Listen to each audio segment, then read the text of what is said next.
Good morning, students. Hope all of you are doing well. Today, I'm going to start that another types of simple machine. So, what is lever? How many types of levers? Those things already we learned. So today I will start the new one of the new or other types of simple machines. Okay, let's see. So see here in inclined plane, an inclined plane is a rigid sloping surface over which heavy loads can be reached or lower at a certain height or depth. Okay, so a wooden plank kept with one of its edge on a raised object and the other edge on the floor is an example of inclined plane. So actually inclined plane is a flat surface, sloping surface with one end higher than the other. Okay, so in simplest way, if you tell that what is inclined plane, so an inclined plane is a flat sloping surface with one end higher than the other. It is much easier to roll or push things up along a slanting surface than lifting them up vertically. Therefore, inclined planes are used for lifting heavy objects up to a certain height. So actually it is help to lift a heavy object up to a certain height. The effort applied is less, but it has to be pushed up along the slanting surface for a longer distance than the vertical height. So for example, so wooden planks, so see here, this is a one of the example of an inclined plane. So wooden plank are used as inclined planes while loading, see, loading or you can say unloading trucks or unloading goods in the trucks. Okay, and ramp, and also you know that the ramp is used as an inclined plane in hospital to move a sick person on a wheelchair or stretcher from one floor to the other rather than using a staircase. So if you want to avoid the staircase, because the sick person is very difficult to walk or that it is very difficult to bring a stretcher to one floor to the another floor, so that in that case if you use the ramp, so a ramp is used as an inclined plane in hospital to move a sick person on a wheelchair or stretcher from one floor to the other rather than using a staircase. And also inclined plane we can use a winding road is used to go up a hill. So you know that in hill station the road actually whatever road is made, those are actually based on the inclined plane. So a winding road is used to go up a hill rather than a straight steep one. Okay, so this is actually that use of inclined plane. And what is the inclined plane? So next is the another simple machine is wedge. So what is wedge? A wedge is a double inclined plane such that the two sloping surfaces taper to form a sharp edge. So here actually two inclined plane that such that the two sloping surface taper to form a sharp edge, so one another other and make a sharp edge, so that is actually called the wedge. Okay, so you see here two inclined plane taper to each other to form a sharp edge. See the sharp edge. So what is wedge? A wedge is a set of two inclined planes that meet at a sharp or pointed edge. The force applied at the thick end is transferred to the thin end. So if you apply the force in the thick end, that force will be transferred to the thin end. So that is if you apply the force at the thick end is transferred to the thin end, so piercing an object on which the wedge is placed. Unlike an inclined plane which is stationary, a wedge does useful work by moving. A wedge can be used to hold things together or secure things from movement, as in the case of a staple or push pin, tack and nail or a doorstop. Okay, so a wedge is used to cut or split object The narrower the wedge for the sharper the point of a wedge, the easier it is to drive it in and push things apart. Examples are given below. Suppose that examples, what is the examples are? You see here, few examples are given here. So in some cases the number of inclined planes can be more than 2.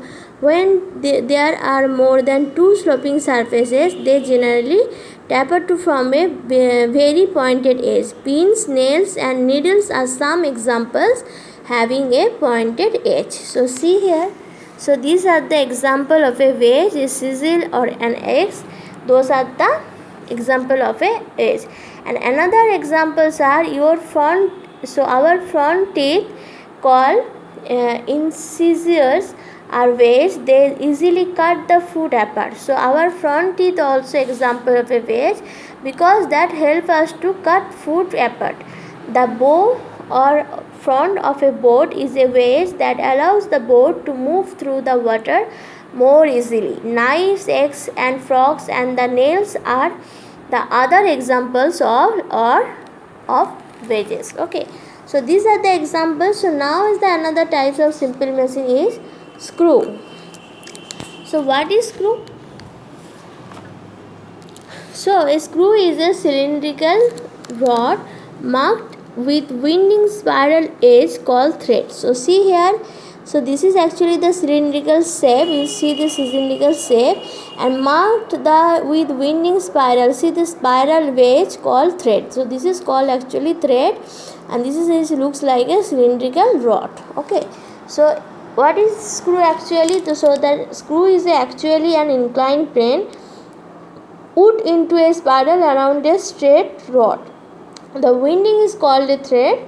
A screw works with rotating movement or movement provided by a lever such as a screwdriver. Turning a screw is similar to pushing things up a spiral ramp instead of lifting things straight up. It reduces the force needed, but that force has to be used over a greater distance and for a longer time. As a screw is turned around, it moves downward and the force applied to turn the screw gets multiplied. Examples of uses of a screw are, so what is the examples of a screw? A screw is used to hold things together, or you can say to join two pieces of wood or in a screw cap bottle. Or a screw is used to raise a load, that is, for example, a screw jack is used for lifting a car to fix a flat tire. A screw is used in light bulb holders, key rings and bottle caps. A spiral staircase is also an example of a screw. Okay, so these are the example of a screw.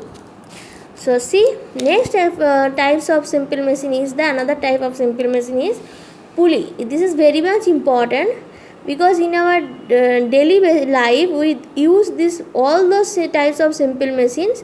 So you see that how much it helps us pulley. So a pulley is a wheel or a circular disc that can rotate freely about a fixed point. Okay. So a pulley is made of a wheel that a groove around its rim and a rope passing through the groove. The wheel moves around an axle. Pulleys are used to lift heavy objects. The load is attached to one end of a pulley, one end of the rope, and when the other hand is pulled, the wheel turns and the load moves upward. Pulleys are also used in flagpoles and sailboats. A pulley that has a fixed axis of rotation is called fixed pulley, and that the another types of pulley is the single fixed pulley, because that the pulley that has a fixed axis of rotation, so that's why it is a single fixed pulley. And single movable pulley is a single movable pulley, the axis of rotation is not fixed.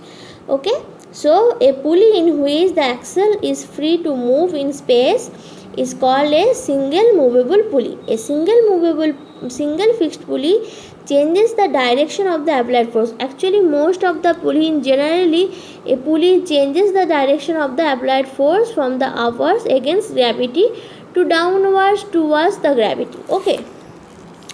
But in single fixed pulley changes the direction of the applied force, but instead of a movable pulley actually multiples the applied force. A combination of fixed and movable pulleys is used to multiply the applied force as well as change its direction. Okay. So this is the two types or two examples of a pulley, single fixed pulley and single movable pulley. So here actually one question will come, what is the difference between single fixed pulley and single movable pulley? So that times you have to write the three definition. If it's mentioned in three definition, that time you will write three. Otherwise, if it's mentioned in two differentiate between the single fixed pulley or single movable pulley. So first differentiate in between single fixed pulley and single movable pulley is the single fixed pulley, it has a fixed axis of rotation, and single movable pulley its axis of rotation is not fixed. And another example is the single fixed pulley changes the direction of the applied force, but in single movable pulley is that multiples the applied force. And single fixed pulley actually used to draw water from well, and single movable pulley is used by cranes to lift very heavy loads. So next and the last types of simple machine is the wheel and axle arrangement. Okay. So wheel and axle arrangement, what is that? A wheel and axle is an arrangement of a wheel which has a larger diameter rigidly attached to a rod called an axle which has a smaller diameter. So actually that wheel is a larger diameter of a rod, and that is attached to a rod, and that is the axle is a smaller diameter of the rod. So one either turns the wheel to move the axle or turns the axle to move the wheel. Okay. So rolling pins, roller skates, screwdrivers and steering wheels are examples of wheel and axle. Turning the wheel with a small force turns the axle with a greater force. A screwdriver or a doorknob, in these examples, the wheel and axle is used as a force multiplier. We can also turn the axle to get the wheel to turn, that is in a bicycle or a steering wheel of a car. In these examples, the wheel and axle are used as a movement multiplier. So in wheel and axle arrangement, sometimes this works as a force multiplier and sometimes this works as a movement multiplier. So screwdriver or a doorknob, so those are the examples where the wheel and axle are used as a force multiplier. But in that bicycle or the steering wheel of a car, their wheel and axle are used as a movement multiplier. Okay. So see, so now is that important things is the machine, how much it help us to do our everyday work easily. So those things we know, but here is the most important things is the how to take care of machines, because we can use machine, but if you don't know how to take care of it, so it will very soon it will be damaged. Okay. So some of the ways in which the machine should be cared for are given below. So proper care and maintenance can enhance the life of machines. Some ways to do this are given below. So the heat produced due to friction. So we know that due to friction the heat can produce. So the heat produced due to friction can damage machine's parts. So that's things already we learn in force and friction chapters.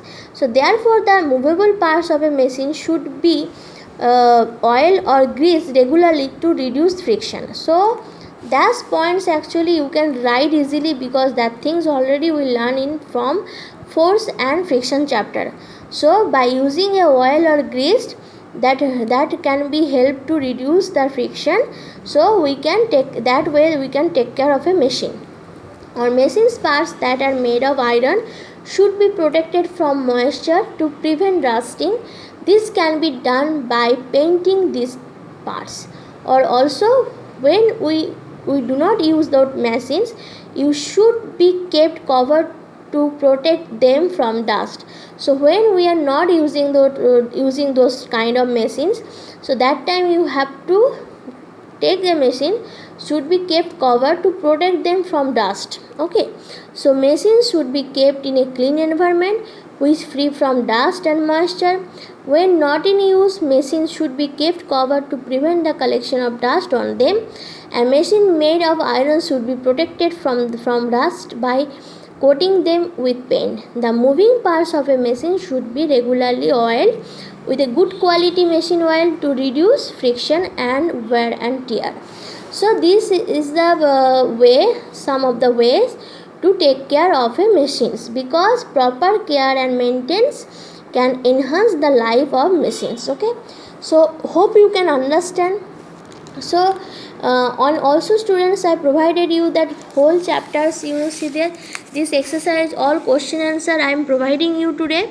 So you please do it, and if you do not understand anything, let me know, and you practice this numerical from this chapter, because this chapter's numerical is very very important. Okay, so in my next video I will discuss the some important point from this chapter. Okay, thank you students, bye, take care.